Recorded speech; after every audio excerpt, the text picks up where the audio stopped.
For the first time, we've put the hands of the engineers who have heretofore been the game designers. They've designed all the games we see in the arcades. Now we're taking Hollywood and the screenwriters and the people that work with dramatics, and we're putting them hand in hand so that engineers and dramatists, if you will now work on what will be in the arcade market. And that's why I think you'll find something that is tremendously more exciting, something that will pull you into the screen like you haven't been pulled before.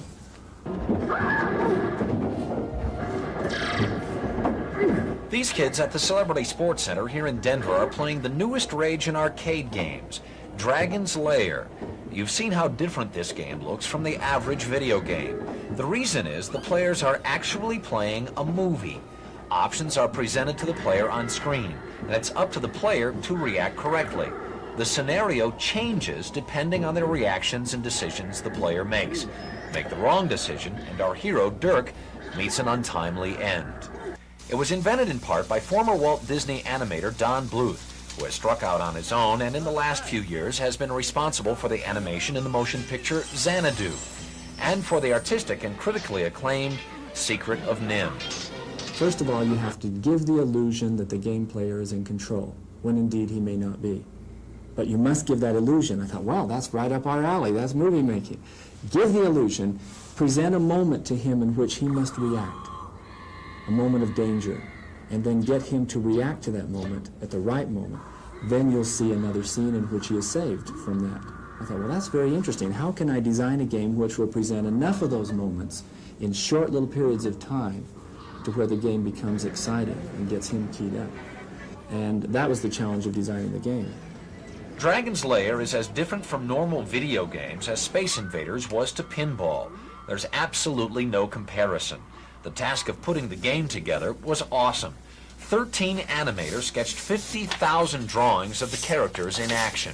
24 drawings for each second on screen. The drawings were then transferred onto clear plastic sheets called cells and painted. Intricate detailed backgrounds were drawn and painted as well. Special effects like raging fire, crumbling walls, and deadly vapor were added to signal immediate danger to the player. The cells were combined, and then each drawing was sent to the camera department for photographing, one frame at a time. 1,440 frames for each minute of finished product. Dialogue, sound effects, and a musical score were added to enhance the feeling of playing a movie instead of a game. Finally, the entire film was transferred to a high-resolution Laserdisc for use in the game itself. An incredibly complicated process. An incredible game.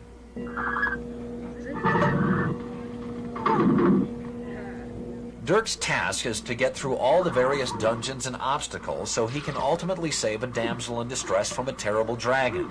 It's harder than it looks, and the game costs 50 cents per turn, although you are given 5 tries to make it to Dragonville. They call it participatory video entertainment, and it's expected to give a big boost to the already soaring arcade market, which brought in more than $9 billion last year. That's 3 times the amount of money made by the movie business. Dirk is sure to keep those quarters coming in.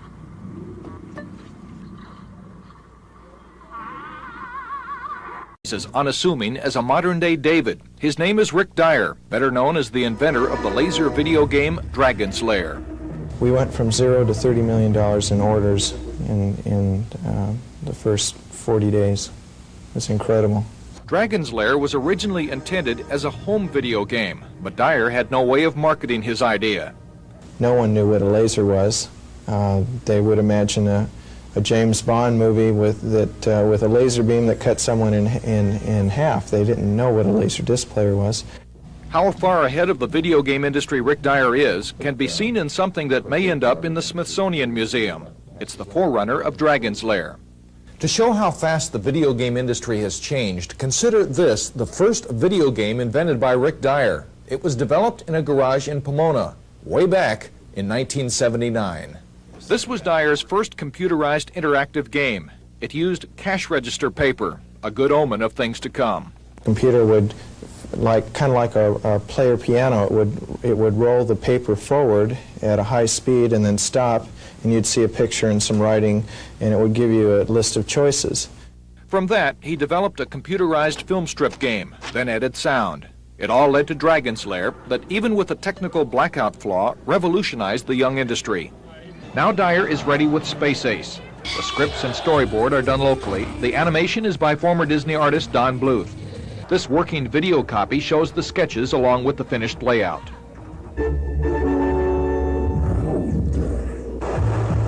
Come on, use the aqua boots.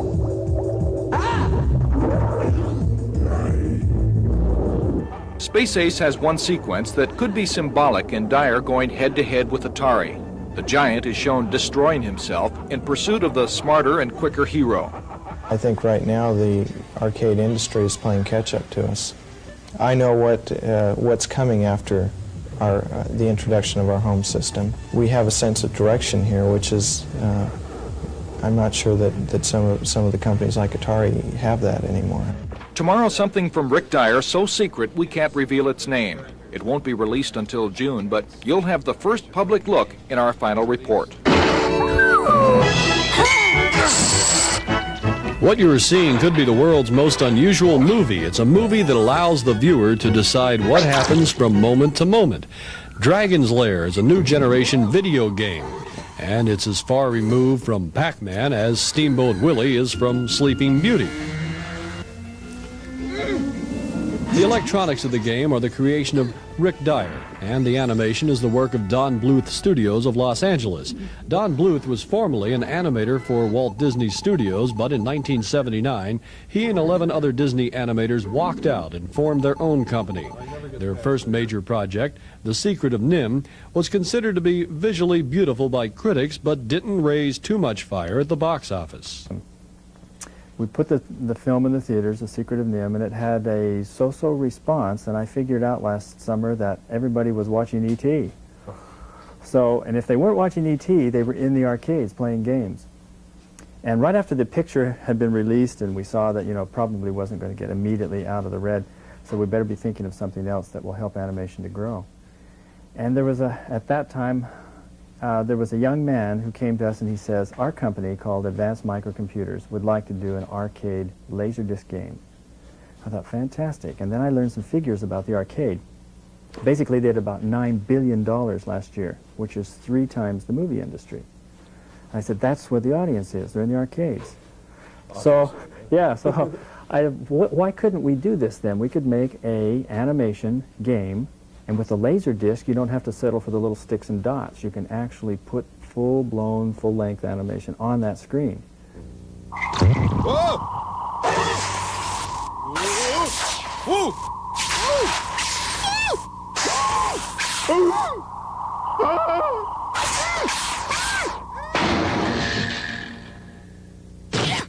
So with that kind of an idea in mind, we started working on game concept. How do you get the laser light to relocate on the disc so that it plays the scenes in the right order? That's where I'm lost. So I don't know how that thing works. Well, I didn't either until someone explained it to me. It's like a phonograph record, that you can just simply spot it at any place you want on the disc, unlike a tape that you have to hunt for a place on the disc. So it's called random access when they get into the, the jargon of the engineers. But that laser light will access itself to any point on the disc, so all we have to do is design a scene showing danger, and then put another scene next to it showing the resolve of that danger. And if the player is reacting correctly when he sees the dangers, he'll either push a directional stick or push a sword button, and the laser disc will relocate to the next scene. That'll probably change the whole video game look, won't it? That's what I think is going to happen. The whole thing. In fact, the arcades right now are showing a tremendous enthusiasm for Dragon's Lair, which is a beautiful visual. It's a quantum leap forward with visuals. So what I believe will happen now is you'll see all the rest of the great big arcade production companies who design games, they'll have to get into the visual business. Right. That pulls Hollywood into the picture. We can't settle for sticks and dots anymore. We're going to have script writers and scores. And in Dragon's Lair, we had a musical score. When we have sound effects, and you have a little story, you have main characters and a villain, and all the things that we traditionally see in films. Also have the lady. Ah, yes. What is the world without the lady? So Save me. that's what she says. So anyway, we've created what I think is basically a mini movie. It's done with a laser disc. It's in the arcade, and you have to interact with it using controls to see the story play itself out. Dragon's Lair is a phenomenon in the video arcades, even though Dragon's Lair is a tough place to try to stay alive. Unlike a cat, our hero Dirk the Daring has only 3 lives. That is, unless you have another quarter.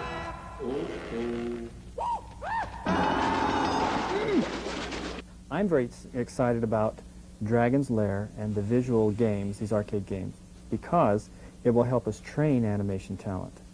Because you can experiment, you can try new things, you can put visual things on there that aren't really, like a feature. And by exploring new talent and by being able to fund it, because, gee, the money involved is tremendous, then we can then put those animators over under the features, because we still have a couple of features right back there that we're getting ready to start on, too. I wanted to ask you, man, you do have some that you're working on? Oh, yes. Yeah. Oh, yes. Wasn't NIM supposed to be a continuation? Like a sequel? Yeah. To NIM? Well, I'm hoping that someday we could do that. I'd like to explore what happened in The Secret of NIM, where the rats went and how they got along, and did they eventually do in the human race or what? It's a beautiful, that's one thing that I remember also about your company, is that you wanted to bring back the good-looking animation, which everybody got away from because of cost and everything else. And NIM's a perfect example. I mean, it's a beautifully done picture. Well, I'm very proud of NIM, very proud, because I think it did prove that classical animation can be done in today's economy. And so many people were saying that it can't. That kind of thing is gone. There was a golden age, and it's all over. And I don't believe that's really true. I think if you want it to happen, you can make it happen. So Secret of NIM definitely proved that. Not only is the picture radically different, so is the sound, which is capable of very high fidelity, because neither picture nor sound is computer generated.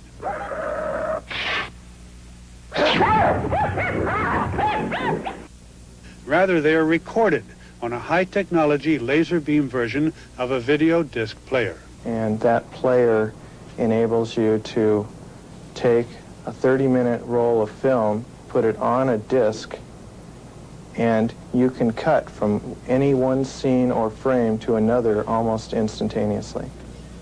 Rick Dyer's company has married computer technology to Hollywood. The artist works from a complete story script, using the same animation procedures that produced Mickey Mouse and Snow White. But these adventures are vastly more complicated, because every scene must have 2 or more alternative conclusions, each flowing pictorially from the preceding action. In this tunnel, the hero has the chance to escape through a hole in the wall, or to reach for that chain. If he misses, he slides to doom. On the other hand, if he does reach the chain, look out. Dragon's Lair, a fantasy adventure where you become a valiant knight on a quest to rescue the fair princess from the clutches of an evil dragon. This is Dragon's Lair, different from any other game in that it uses live-action animation. You literally play in your own cartoon. The creator is Don Bluth, who once directed several Disney features in the mid-1970s. Last year, Bluth found his own audience with his first animated feature, The Secret of NIM. It was he and a company called Advanced Microcomputer Systems that invented the game. Dragon's Lair is the first video interactive arcade game in which a player has to watch it like he would a movie. And as he's watching this movie, about every second or half a second, he has to interact with the controls to keep the movie going. The game uses a high-resolution laser disc, which, when combined with a computer, lets the player direct the hero through several obstacles in order to save a princess. The picture is about 120 times better than any other game, and that has arcade orders pouring in. The familiar din of the video arcade is fading out.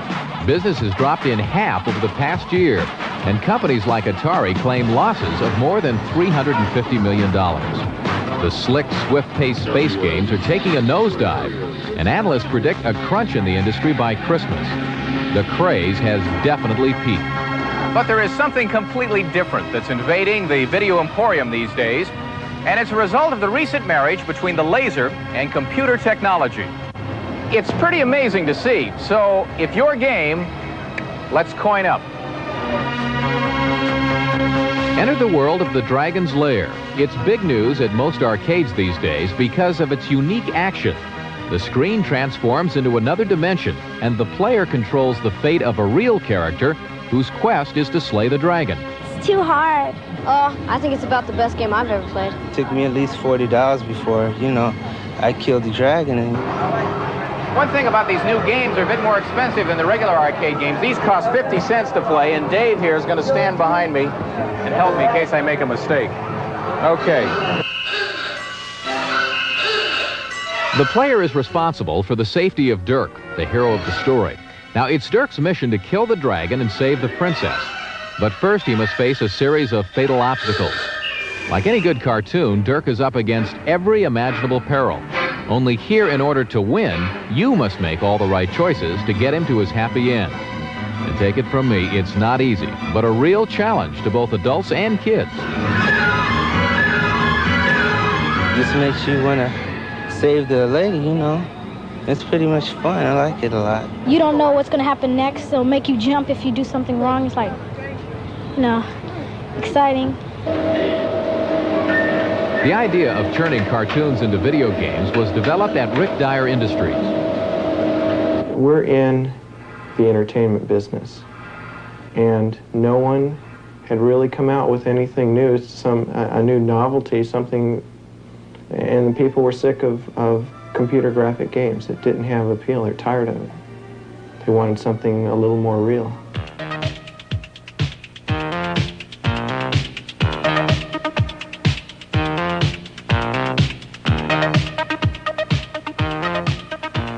Some new games are being formulated at Dyer's plant. The process is exactly the same for any full-length animated movie, with every picture and background carefully hand-drawn and painted by the staff of graphic artists. The storyboard usually includes over 600 shots. Approach. Come and meet the Sorceress of Gaul. In the future, Laserdisc games will feature real voices to enhance the texture and add a more human quality to the experience. I've no love for that egotistical fool who thinks he's the only one skilled with magic. What I'm going to do is to create a world that is so real and that you will have a hard time telling what's real and what isn't. Using laser technology of the 80s has enabled the engineers to make a pretty amusing game, and now other companies are jumping on the train. But it'll be the public who judges their success. What they want is variety. We constantly get tired of one type of food or one type of movie or one type of game, and so as you progress, you want to go on to a new thing.